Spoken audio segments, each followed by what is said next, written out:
ನಮಸ್ಕಾರ. ಎಲ್ಲ ಹೊಸ ವರ್ಷದ ಹೊಸದಲ್ಲಿದ್ದೀವಿ. ಏನು ನ್ಯೂ ಇಯರ್ ಪ್ಲಾನ್ಸ್ ಮಾಡೋದು, ಇವತ್ತು ರಾತ್ರಿ ಎಲ್ಲಿ ಸೆಲೆಬ್ರೇಟ್ ಮಾಡೋಣ, ಈ ಥರ ಎಲ್ಲ ಪ್ಲಾನ್ಸಲ್ಲಿ ಇರ್ತೀರಾ. ಎಸ್, ಕೋರ್ಸ್ ಹೊಸ ವರ್ಷನ ತುಂಬ ಖುಷಿನಲ್ಲಿ ಬರ್ಮಾಡ್ಕೋಬೇಕು. ಹಾಗೆ ಫ್ರೆಂಡ್ಸ್, ಒಂದು ಮಾತು ಹೇಳಲಿಕ್ಕೆ ಇಷ್ಟಪಡ್ತೀನಿ. ಒಂದು ಸಲ ಕೂತ್ಕೊಂಡು ನಿಮಗೋಸ್ಕರ ನೀವು ಒಂದು ಅರ್ಧ ಗಂಟೆ ಸಮಯ ಕೊಟ್ಕೊಳ್ಳಿ. ಈ ವರ್ಷ ಏನೆಲ್ಲ ಆಯಿತು ಅಂತ ಒಂದು ಸಲ ಕೂತ್ಕೊಂಡು ಯೋಚನೆ ಮಾಡಿ. ಒಂದಷ್ಟು ಖುಷಿ ಕೊಡೋಂಥ ವಿಚಾರ ಇರುತ್ತೆ, ಒಂದಷ್ಟು ದುಃಖ, ಸಿಟ್ಟು, ಬೇಜಾರಾಗುವಂಥದ್ದು ಇರುತ್ತೆ. ನಿಮಗೆ ಬಹುಶಃ ಯಾರಿಂದ ದುಃಖ ಆಗಿದೆ, ಯಾರಿಂದ ಸಿಟ್ಟು ಬಂದಿದೆ, ಯಾರಿಂದ ಬೇಜಾರಾಗಿದೆ ಅಂಥವ್ರ ಹೆಸರನ್ನೆಲ್ಲ ಒಂದು ಕಡೆ ಬರೆದು ಬಿಡಿ. ಯಾರಿಂದ ಮೋಸ ಆಗಿದೆ ಆ ಹೆಸರನ್ನೆಲ್ಲ ಒಂದು ಕಡೆ ಬರೆದು ಅದನ್ನೆಲ್ಲ ಒಂದು ಚೀಟಿನಲ್ಲಿ ಬರೆದು ಬೆಂಕಿಗೆ ಹಾಕ್ತೀವಿ. ಯಾಕೆ ಅಂತಂದರೆ ಆ ಬೆಂಕಿಗೆ ಹಾಕೋವಾಗ ನೀವು ಹೇಳ್ಕೋಬೇಕು, ಅವ್ನ ಕರ್ಮ ಅವನು ಅನುಭವಿಸ್ಕೊಳ್ಳಿ, ದೇವ್ರಿಟ್ಟಂಗೆ ಆಗುತ್ತೆ, ಅವ್ನು ಮಾಡಿದ್ದು ಅವ್ನಿಗಾಗುತ್ತೆ ಅಂತ. ಯಾಕೆಂದರೆ ನೀವು ಎಲ್ಲಿವರೆಗೂ ಅವನ್ನ ಕ್ಷಮಿಸಲ್ಲ ಅಲ್ಲಿವರೆಗೂ ನೀವು ಅವನ್ನ ಮರೆಯಲ್ಲ. ಎಲ್ಲಿವರೆಗೂ ನೀವು ಮರೆಯಲ್ಲ ಅಲ್ಲಿವರೆಗೂ ನೀವು ಜೀವನದಲ್ಲಿ ಮುಂದೆ ಸಾಗಲ್ಲ. ಸೊ ನಿಮ್ಗೆ ಯಾರು ತೊಂದರೆ ಕೊಟ್ಟಿದ್ದಾರೆ, ಯಾರು ಅನ್ಯಾಯ ಮಾಡಿದ್ದಾರೆ ಬಿಡಿ, ಭಗವಂತ ನೋಡ್ಕೊಳ್ತಾನೆ. ಅಥವಾ ಕಾನೂನು ರೀತಿಯಲ್ಲಿ ಏನಿದೆ ಅದನ್ನು ಮಾಡಿ, ಬಟ್ ಕ್ಷಮಿಸ್ಬಿಟ್ಟು ಮುಂದಕ್ಕೆ ಹೋಗೋದನ್ನು ಕಲೀರಿ. ಅದ್ರ ಜೊತೆಗೆ ಏನೆಲ್ಲ ಒಳ್ಳೇದಾಗಿದೆ ಅದನ್ನು ಖುಷಿನಲ್ಲಿ ಒಂದು ಕಡೆ ಬರೆದಿಟ್ಕೊಂಡು ಅದ್ರ ಬಗ್ಗೆ ಸಂತೋಷ ಪಡಿ. ಜೊತೆಗೆ ಈ ವರ್ಷ ನೀವೇನೆಲ್ಲ ಸಾಧನೆ ಮಾಡಬೇಕು ಅಂತಿದ್ದೀರ ಅದನ್ನು ಒಂದು ಕಡೆ ಬರೆದಿಟ್ಕೊಳ್ಳಿ.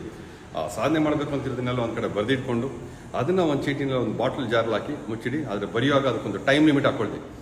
ನಾನು ಬಾಡಿ ಬಿಲ್ಡ್ ಮಾಡ್ಬಿಡ್ತೀನಿ ಅಂತ ಹೇಳ್ಬಿಟ್ಟು ಎಷ್ಟು ದಿವಸ ಒಳಗಡೆ, 6 ತಿಂಗಳ 3 ತಿಂಗಳ, ಆ ಒಂದು ಟೈಮ್ ಲಿಮಿಟ್. ಏನು ಸಾಧನೆ ಮಾಡಬೇಕು ಅಂತೀರಾ ಅದಕ್ಕೊಂದು ಟೈಮ್ ಲಿಮಿಟ್ ಹಾಕ್ಕೊಂಡು ಸತತ ನಿರಂತರ ಪ್ರಯತ್ನ ಈ 2025ರಲ್ಲಿ ಅದ್ರ ಕಡೆ ಸಾಗಲಿ. ಅದರ ಜೊತೆಗೆ ಒಂದೇ ಒಂದು ತುಂಬ ಇಂಪಾರ್ಟೆಂಟು, ನಮ್ಮ ಜೀವನ ಯಾವಾಗಲೂ ಡಿಸೈಡ್ ಆಗೋದು ಆ ಎಂಡ್ವರೆಗೂ ಇರ್ತಾನಲ್ಲ ಅಂಥ ಫ್ರೆಂಡ್ಗಳಿಂದ. ಸೊ ನಿಮ್ಮ ಜೊತೆ ಎಂಥ ಫ್ರೆಂಡ್ಸ್ ಇದ್ದಾರೆ 2024ರಲ್ಲಿ ಯೋಚನೆ ಮಾಡಿ. ಆರ್ ದೇ ರಿಯಲಿ ಗುಡ್, ನಿಮ್ಗೆ ಒಳ್ಳೇದಾ, ಅವರಿದ್ರೆ ನಿಮ್ಗೆ ಒಳ್ಳೇದಾಗುತ್ತಾ ಅದ್ರ ಬಗ್ಗೆ ಯೋಚನೆ ಮಾಡಿ. ಇರ್ತಾರೆ ಮಚ್ಚ ಹಂಗೆ ಮಾಡು, ಮಗ ಹಿಂಗೆ ಮಾಡು, ನಾನಿದ್ದೀನಿ ನೋಡ್ಕೋಣ ಅಂತ. ಆದರೆ ಪ್ರಾಬ್ಲಮ್ ಆದಾಗ ನೀವು ತುಂಬ ಅನುಭವಿಸ್ಬೇಕಾಗುತ್ತೆ, ನಿಮ್ಮ ಕುಟುಂಬ ಅನುಭವಿಸ್ಬೇಕಾಗುತ್ತೆ. ಅವ್ರು ಇರ್ಬೋದು ನಿಮ್ಮ ಜೊತೆಲಿ, ಬಟ್ ಇರೋರ್ಗೂ ಪ್ರಾಬ್ಲಮ್ ಮೇಲೆ ಪ್ರಾಬ್ಲಮ್ ಬರ್ತಾನೆ ಇರುತ್ತೆ.